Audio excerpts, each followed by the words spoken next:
Hey everybody, welcome back to the show. Well, it is nice to see our next guest, and he's got some great stuff coming up. Absolutely. He's doing some really cool stuff in the music industry here in the city, whether it's in his studio or with his label or Vogville's Day and Night Music Festival. Jonathan Fluevog joining us. How are you? Hello. Hi. How are you? So first of all, we have to say congratulations because you picked up the newspaper today and you're national. Thank you. It was a huge surprise, and it's just fantastic. Well, and I think it says something about what it is that you're doing and what you're putting together as well. And maybe tell us about Vogville first. Well, Vogville's a studio that I've had for the past 10 years, and I used to do a lot of my own productions there. But recently, in the last 5 years, it's opened up to other engineers and producers. So we have a lot of people coming in. So from like Matthew Good doing his new record there for 7 weeks to, you know, people like Chaos coming in and other people, and then a lot of local bands coming in. What makes a studio kind of work for you? I mean, because that's a really interesting thing, right? Because musicians are really picky about what kind of environment they work in and where they work. So what for you makes a studio kind of work properly?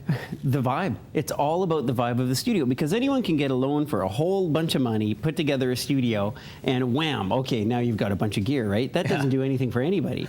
So with Vogville, the difference is that it could be the kind of studio where you could move the console out and you could just set up couches and hang out, and it'd be a great place to spend an evening. That's how it works. And how is the process, say, when somebody like Matthew Good comes in or Chaos comes in to record their music? Maybe you can elaborate for people who don't know how it works when an artist makes an album.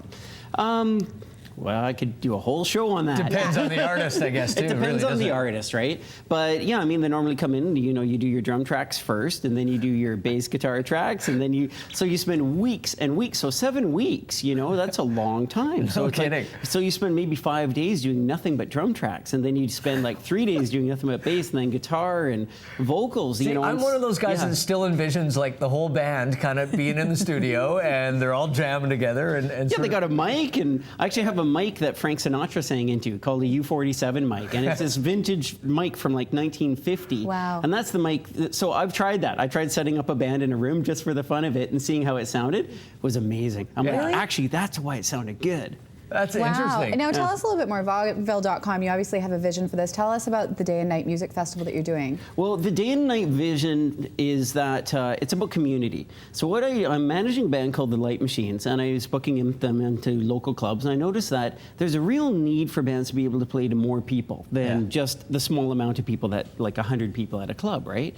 So Vogville's been about a really good community. We have lots of engineers, producers, lots of artists. This is an extension of that community. And so each of these bands playing the festival, they can normally draw about 100 people on average. Well, that's great. Put it all together. Put it all together, and now you've got a lot of people, right? So they get to expand their whole thing, which is fantastic, and their careers move forward. Well, and the logistics of putting something like this together, though, I mean, from permitting with the city to venues to everything else, I mean, it takes some cojones to kind of step up and want to be the guy to do that. You know, a lot of people won't do stuff like this because it's not profitable. It's not a very highly profitable thing to do. I almost called this Vogville's first annual non-profitable Day and Night Festival. I'm not kidding, I was this close. Well, why do it then? What's in it for you? Because it's the community. It's just extending the community and people expanding their careers. Like, you know, as a producer, I want to see people come into my studio and go out and actually make a living at music, so then they can come back and do more albums and they expand their career.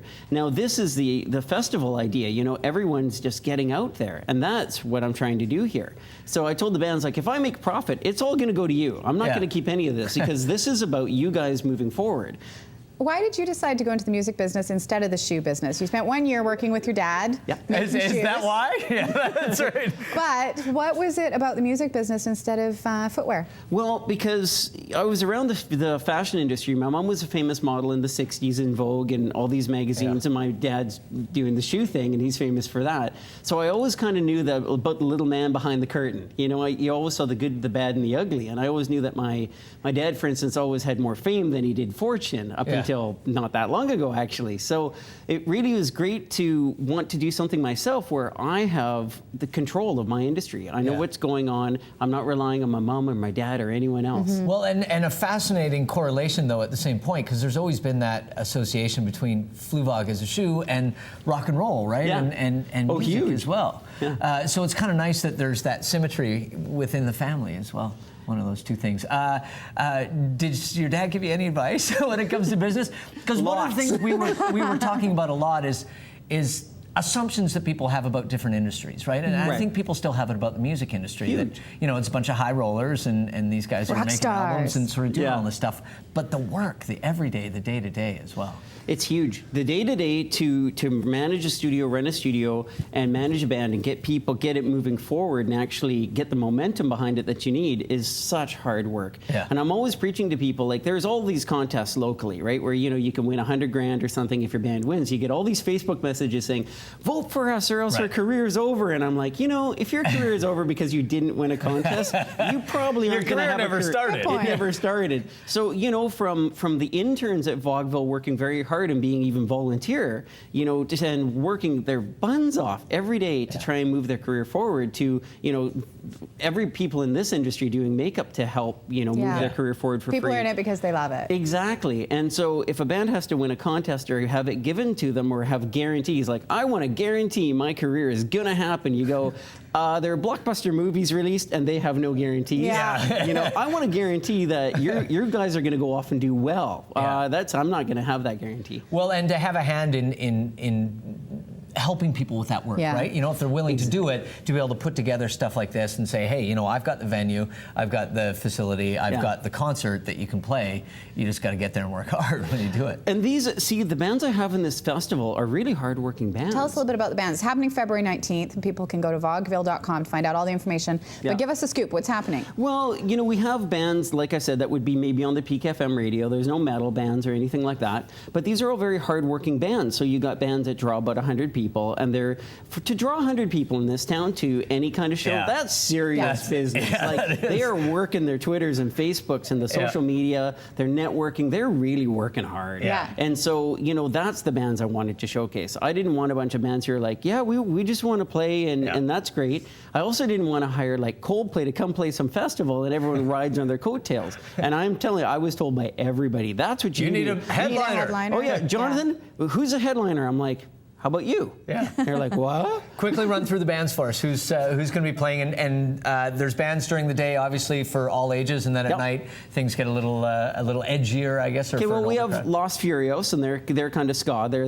the last band of the evening. We have the Matinee. We have By Starlight. We have TV Heart Attack. We have Run the Red Light. We have a band called Clockmakers, and a guy from that band, Cole McKinnon's been awesome in helping me find bands too for the festival. Yeah. And that's an interesting part of this as well. Like, when I started this, I was like, well, who am I going to get? What am I going to do? You know, I have some ideas as to bands I like. Well, bands would suggest other bands, and they would really be like really supportive. Like, we have such a supportive community. We didn't when I was a kid, when I was in a band. If these guys love them, they must be. Well, if you want to check it out, you can go to vogville.com for the Day and Night Music Festival. It's happening on one day, big day, lots of bands, Saturday, February 19th at the Alpine Club. Thanks so much, Jonathan. Nice to see you. Thank you so much for having me. Man. We look forward to talking to you throughout the years as this grows. And maybe bigger. We'll see you. Yeah, for sure. We're going to take a break. When we come back.